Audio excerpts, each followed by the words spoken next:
네, 교회 리더가 몇 주간 출장 가서 교회에 없을 때라는 제목의 영상을 먼저, 짧은 영상입니다. 우리 영상을 먼저 한번 보겠습니다.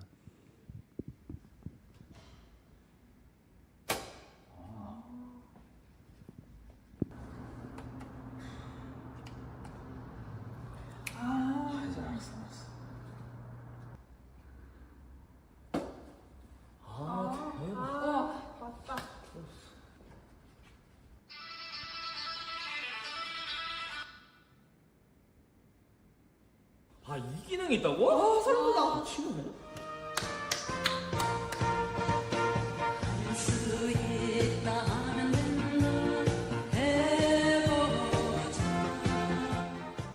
네, 여기까지 보겠습니다. 네, 스크린 올려주시고 불도 켜주시면 감사하겠습니다. 성도님들 표정을 보니 저게 뭔가 하시는 것 같은데요.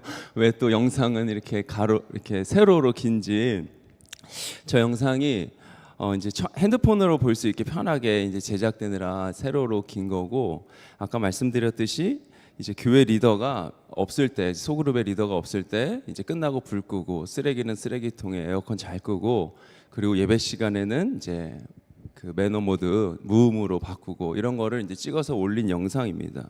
우리 교회 청년들이 직접 찍고 그리고 편집해서 올린 영상인데, 인스타그램이라는 소셜 미디어에 이 영상 조회수가 12만 6천 회가 넘었습니다.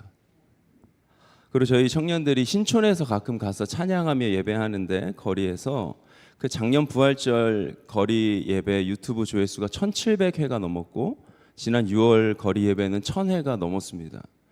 우리 청년들만 관심 갖고 보고, 우리 청년들만 이렇게 확인하고 뭐 주변에 몇 명 전달했다면 이런 조회수가 일어날 수 없습니다. 한 청년은 교회 오기 전에 아현 젊은이 교회 그 소셜미디어 계정으로 이 메시지를 먼저 보냅니다. 30대 청년인데 교회에 가도 되냐, 예배는 몇 시에 드리냐, 먼저 문자로 물어보고, 그리고 교회에 왔고, 정말 와서 예배 드리고 등록하고 지금 찬양대 봉사까지 하고 있는 청년이 있습니다. 2022년 1월에 제가 우리 교회 처음 왔을 때 몇몇 청년들은 이미 저의 얼굴을 알고 있었습니다. 어떻게 알았을까요? 제가 아주 한국에서 유명한 강사가 아닌데 유튜브에 제 이름만 치면, 이명재 목사 치면, 제가 인천에서 이전에 사역했던 교회에서 그 설교했던 영상들이 그 유튜브에 남아있기 때문에 청년들이 검색해서 봤던 것입니다. 검색하고 확인하고 찾아옵니다. 그렇게 청년들이 오고 청년들이 갑니다. 밥집 밥 먹으러 갈 때도 미리 한번 보고 검색하고 갑니다. 오늘날 청년 세대뿐만 아니라 어쩌면 이제 전 세대인데 철저히 디지털 미디어 세대입니다. 어려서부터 디지털을 접했습니다. 청년들이 가장 많이 사용하는 스마트폰인 아이폰이 2007년인가에 이제 나온 걸로 알고 있습니다. 그러면 2007년에 태어난 세대가 이제 고등학생들인데, 그들은 태어나면서부터 이 핸드폰 미디어를 접한 세대가 이제 곧 청년 세대가 됩니다. 보는 것이 다른 세대죠. 경험이 다르고 지식을 습득하고 배우는 통로가 다릅니다. 즉, 다름을 인정해야 하는 다른 세대입니다. 대학생 친구들이 아르바이트를 열심히 합니다. 제가 볼 때는 부모님께 용돈 받아서 지내도 전혀 문제 없을 것 같은 그런 가정의 자녀들입니다. 분명 엄마 카드가 있죠. 그런데 왜 돈을 벌까요? 부모님이 주시는 용돈 받아서, 아직 학생이니까 그 학생으로서의 특권 아닙니까? 그래서 받아서 사용하고 공부하면 될 텐데, 아마 여기 계신 분들도 아르바이트에서 돈 버셨던 경험이 있으실 겁니다. 그리고 부모님께 용돈 드렸을 것입니다. 저도 제대하고 아르바이트, 이제 양복 파는 아르바이트를 2달 해본 적이 있습니다. 그 2달에서 번 돈 한 200만 원 정도 됐던 것 같은데, 그 돈 그대로 부모님께 드리고 학자금 대출 받아서 복학했던 기억이 있습니다. 그것이 당연하다고 여겨졌고 그렇게 살아왔습니다. 그런데 다른 세대, 달라진 시대, 다른 세대가 등장했습니다. 그러니까 내가 벌어서 내가 먹고 싶은 거, 내가 입고 싶은 거, 내가 사고 싶은 거 마음대로 쓰고 싶은 그런 이유가 있습니다. 스타벅스에만 가보셔도 압니다. 청년들이 와서 커피숍에서 혼자 앉아서 커피와 케이크를 먹으면서 노트북을 펴고 태블릿 PC를 놓고 뭔가를 합니다. 공부도 하고 뭐 영상도 보고 그리고 직장인들은 재택근무도 하죠. 그 아메리카노 기본 커피가 4,500원입니다. 거기에 이제 케이크나 뭐 이런 빵 같은 거 같이 먹으면 10,000원이 금방 넘어가죠. 근데 이 친구들이 아메리카노만 먹는 게 아니라 6,000원, 7,000원 그리고 사이즈 큰 거 한 번만 마실까요? 그렇지 않습니다. 학교 가면서 마시고 점심 먹고 마시고 저녁에 친구들 만나면 또 커피숍 갑니다. 물론 모든 커피를 스타벅스에서 먹지는 않을 겁니다. 하지만 그렇게 커피를 마십니다. 근데 커피만 그런 것이 아니죠. 뭐 최신형 스마트폰 사야 되고 태블릿 PC도 또 신발, 옷, 또 친구들 만나고 데이트하는 그런 대부분의 비용들을 부모님 엄마 카드 쓰면 내가 어디 갔는지 다 알려지니 그 부모님 눈치 보지 않고 편하게 사용하고 싶은 그런 돈이 필요하다라고 합니다. 무슨 커피가 5,000원씩이나 하냐 하실 수 있지만 네, 3박자 커피가 맛있죠. 그러나 청년들은 그 커피를 마시는 게 아닙니다. 커피만 마시려고 그 카페에 가는 게 아닙니다.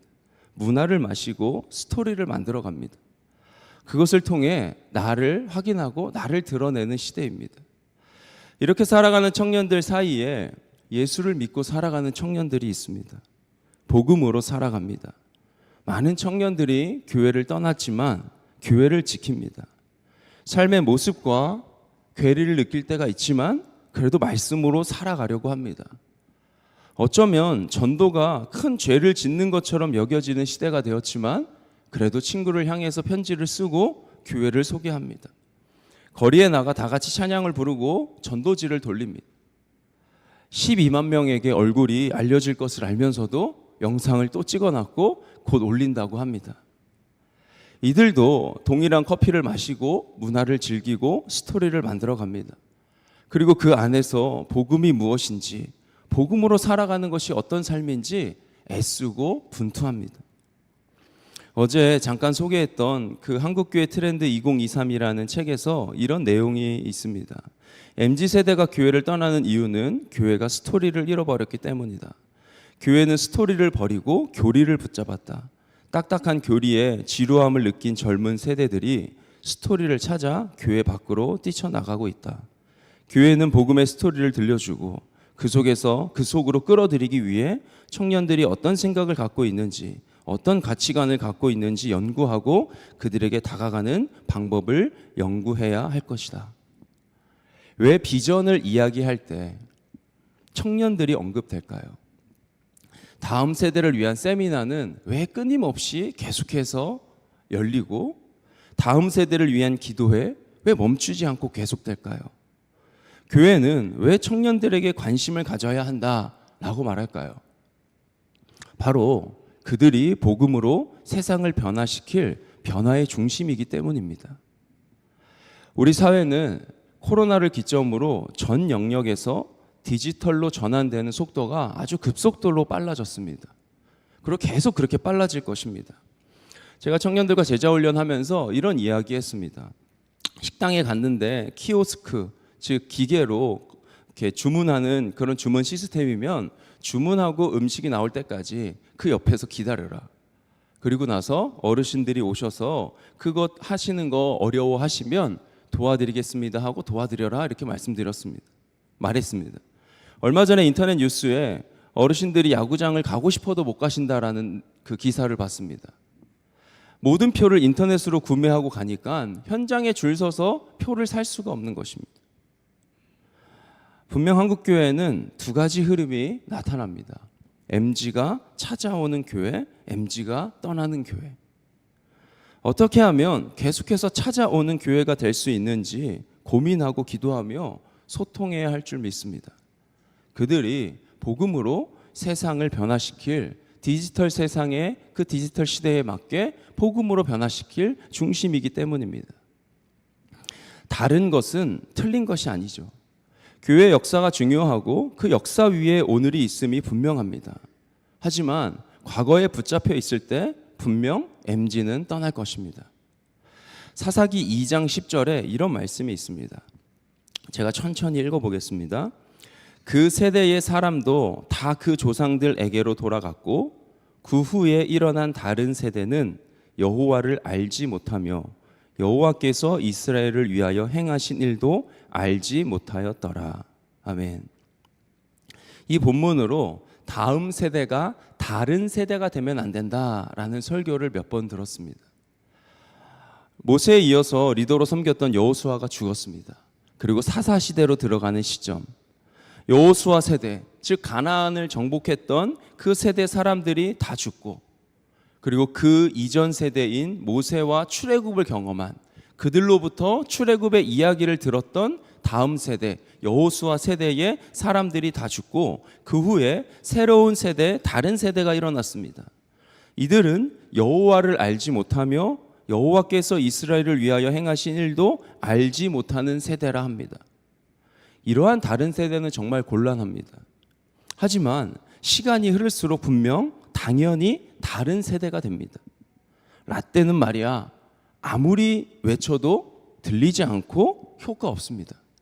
중요한 건 다른 세대에 복음이 심겨져 있어야 합니다. 디지털로 전환된 세대에 복음의 스토리가 구성되어야 합니다. 그래서 젊은이 교회는 그것을 위해 애쓰고 있습니다. 예배에 스토리가 있어야 한다. 감동이 있어야 한다. 예배에 구경자로 온 자들이 온전한 예배자로 변화되어지는 그런 예배가 되도록 기도하자. 소그룹 모임은 작은 천국이 되어야 한다. 억지로 하는 시대는 지났다. 자원함으로 하자. 정말 감사한 것은 내년에 소그룹 리더를 세우는 과정에서 억지로 1년만 더 하자 라고 겉면에서 끌고 가는 리더가 단 한 명도 없습니다. 이번만 더 해줘라. 너 아니면 안 된다. 단 한 명도 없습니다. 지난 겨울 수련회, 이제 앞으로 맞이할 내년 1월 달 겨울 수련회를 준비할 그 준비위원회 청년들을 모집하는데 일주일 만에 원했던 모든 인원이 다 찼습니다. 지금 이 장소에서 청년들이 예배합니다. 오후 2시에, 주일 오후 2시에 예배하는데, 이 악기 있는데 저 뒤쪽 보면은 박스가 하나 있고 그 안에 핫팩이 하나 가득 있습니다. 이제는 핫팩이 없으면은 연주할 수 없는 그런 때가 왔습니다. 그 어디서도 청년들이 경험해 보지 못한 추위를 교회에 와서 경험합니다. 풀 HD, 아주 선명한 영상이 아니면 5분짜리 영상도 보지 않는 청년들이 빔 프로젝트가 보여주는 그 이미지에 집중해서 1시간 30분을 예배합니다. 아무리 잘 찍고 소리를 잘 담아도 이 공간에서 찍힌 영상이 그 영상의 이미지를 살려내지 못합니다. 이 공간은 디지털과 맞지 않은 공간이기 때문입니다. 그런데 청년들이 예배하러 옵니다. 모이고 있습니다. 계속해서 등록을 합니다. 올해는 코로나의 끝을 경험한 해죠. 물론 아직 코로나가 완전히 해결되고 사라진 것은 아니지만 이제는 코로나와 함께 살아가야 된다. 코로나에 걸렸어도 목사님 마스크 쓰고 교회 가면 안 됩니까? 이렇게 말해도 되는 그런 시대가 되었습니다. 이러한 때에 온라인으로만 예배 드리던 청년들이 다시 현장을 찾기 시작했습니다. 그 가운데 교회를 옮긴 청년들이 있습니다. 일꾼처럼 봉사하며 교회에서 지친 청년들, 이사를 하게 되어서 다니던 교회와 멀어진 청년들, 취업을 하면서 서울로 올라온, 온라인으로 수업만 듣다가 현장 수업이 시작된 대학생들, 이처럼 다양한 청년들이 자연스럽게 코로나 시대를 지나면서 교회를 옮겼습니다. 그리고 현장을 찾기 시작했습니다. 코로나 이후에 거리 두는 것이 익숙해졌고, 혼자 지내는 것이, 혼자 생활하는 것이 익숙하고, 그리고 굳이 공동체를 이루고 그 속에 가서 관계에서 오는 그 어려움과 피로감을 감수하지 않으려고 하는 그런 세대가 오늘날의 세대가 되었습니다. 그리고 온라인 예배라는, 누구나 다 인정해주는 그런 온라인 예배라는 편한 방법이 주어졌습니다. 하지만 하나님을 온전히 예배하고자 하는 그런 중심이 있는 청년들, 내가 신앙생활 하는데 혼자 설 수 없구나 깨달은 청년들, 공동체 안에서, 소그룹 안에서 풍성한 나눔과 교제, 중보 기도를 원하는 청년들이 현장으로 모이고 있습니다. 정말 감사한 것은 그 발걸음이 우리 교회로도 많이 향하고 있습니다. 등록한 모든 청년들이 다 정착했으면 좋겠는데 그렇지는 못했습니다. 하지만 어려서부터 우리 교회를 다녔던, 우리 교회에서 자라난 그런 청년들이 하나같이 하는 말이 왜 이렇게 새로운 얼굴들이 많냐라는 이야기입니다. 어렸을 때 교회를 열심히 다니다가 청년이 되면서 다양한 이유로 자연스럽게 못 다니고 있는 청년들, 우리 성도님들의 자녀들이 많이 있는 것으로 압니다. 그 청년들이 오랜만에 이제 교회 오면 어색하고 친구도 없고 이런 거 아니냐, 이제 그런 이야기를 듣는데 전혀 어색하지 않습니다. 다 새가족이기 때문입니다. 그냥 나도 새가족처럼 다시 우리 교회에 어려서부터 다녔지만 새가족처럼 와서 새가족 교육받고 그리고 소그룹 안에 가면은 자연스럽게 녹아들고, 이전에 중고등학교 시절에 함께 신앙생활했던 내 또래의 친구들이 지금은 없어도 또 다른 친구들이 지금 교회에 와서 함께 예배하고 있기 때문입니다. 어떻게 이런 일이 가능했을까? 저는 아무리 생각해도 다른 이유가 있는 것이 아니라 하나님의 일하심입니다. 성령의 역사 아니고서야 그 답을 찾을 수가 없습니다. 젊은이 교회는 계속해서 하나님을 비전으로 삼고 예배할 것입니다. 끝까지 복음의 스토리를 써내려가자고 도전하고 또 도전할 것입니다. 우리가 함께 읽은 본문 욥기 42장, 욥은 하나님을 안다고 여겼습니다. 욥의 친구들은 더더욱 하나님을 잘 안다고 여겼습니다. 하지만 하나님의 위대하심과 전능하심 아래 그들의 무지는 단번에 드러납니다. 그리고 욥이 마지막에 이렇게 고백합니다. 오늘 읽었던 본문, 내가 주께 대하여 귀로 듣기만 하였사오나 이제는 눈으로 주를 배움나이다. 2023년 아연 젊은이 교회 표어가 다시 보기입니다. 하나님의 시선으로 다시 보기. 하나님의 시선은 복음이죠. 나를 복음을 통해서 다시 보자. 세상을, 내 이웃을 복음으로 다시 보자. 하나님을 향한 오해가 우리가 종종 생기는데 하나님을 향한 시선, 하나님을 다시 보는데 복음으로 다시 보자. 선포하고 도전하고 있습니다. 욥이 귀로 들으며 희미하게 왜곡해서 단면만 알았던 하나님을 눈으로 보며 알게 되었다 고백합니다. 선명하고 분명하게 알았습니다. 3D 입체로 하나님을 보기 시작합니다. 하나님은 우리를 그 자리로 인도하고 계십니다. 135년에서 멈추지 않고 150년, 200년 그 이상을 이끌어갈 젊은이 세대를 하나님께서 세우고 계십니다. 비전의 세대입니다. 하나님을 비전으로 삼고 하나님을 자랑하며 하나님의 손과 발이 될 믿음의 세대. 사랑하는 성도님들, 이들을 위해서 끊임없이 기도해 주시기 바랍니다. 끝까지 복음으로만 살아갈 수 있도록 격려해 주시기 바랍니다. 당연히 다른 세대입니다. 같으면 더 문제입니다. 이해해 주시고 지지해 주시고 더 많은 사랑으로 함께해 주시길 바랍니다. 무엇보다 복음 앞에 서서 오직 예수만 자랑하고 예수 흔적으로 살아가는 청년들 되기를 간절히 소망하며, 그렇게 지금까지 보여주신 사랑을 계속해서 보여주시기를 바랍니다. 제가 우리 교회 사역하면서 정말 놀랬던 것 중에 또 하나는 성도님들의 후원이었습니다. 여름 사역을 하는데, 단기 선교를 가는데, 그리고 그러한 행사가 없을 때도 성도님들이 젊은이 교회를 향한 후원과 헌금을 참 많이 해주십니다. 그러한 사랑, 그 물질이 있는 곳에 마음이 있다라고 말씀하시고, 그 물질만 가는 것이 아니라 성도님들의 기도가 있다라는 것을 제가 너무나도 잘 알고 깨닫고 사역하고 있습니다. 그 사랑이 계속해서 우리 공동체 안에 부어질 수 있도록, 그래서 다른 세대처럼 느껴지고 복음이 없는 것처럼 느껴질 수 있지만, 우리의 경험과 전통 속에서 좀 달라 보일 수 있지만 그들 속에 하나님을 향한 치열한 고민이 있고 복음으로 살아내고자 하는 애씀과 분투가 있음을 성도님들 기억해 주시고, 계속해서 그렇게 다른 세대가 하나님을 아는 같은 세대로 세워질 수 있도록 기도해 주시기를 간절히 소망합니다. 기도하겠습니다. 살아계신 하나님, 하나님의 은혜와 사랑에 감사하며 우리에게 귀한 새벽 기도의 시간을 허락하시니 감사합니다. 비전이라는 주제로 하나님 허락하신 공동체의 젊은이 교회의 상황들을 나누고 청년들의 모습을 함께 공유합니다.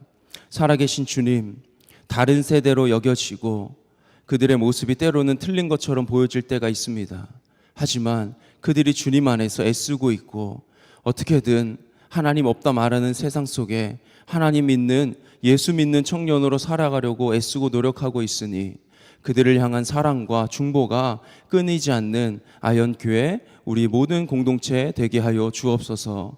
그래서 여호와를 알지 못하는 다른 세대가 이어지는 것이 아니라 오직 하나님을 알고 예수 흔적으로 예수님만 자랑하며 살아가는 그런 세대가 세워질 수 있도록, 이어질 수 있도록 하나님 역사하시고 주님께서 일하여 주시옵소서.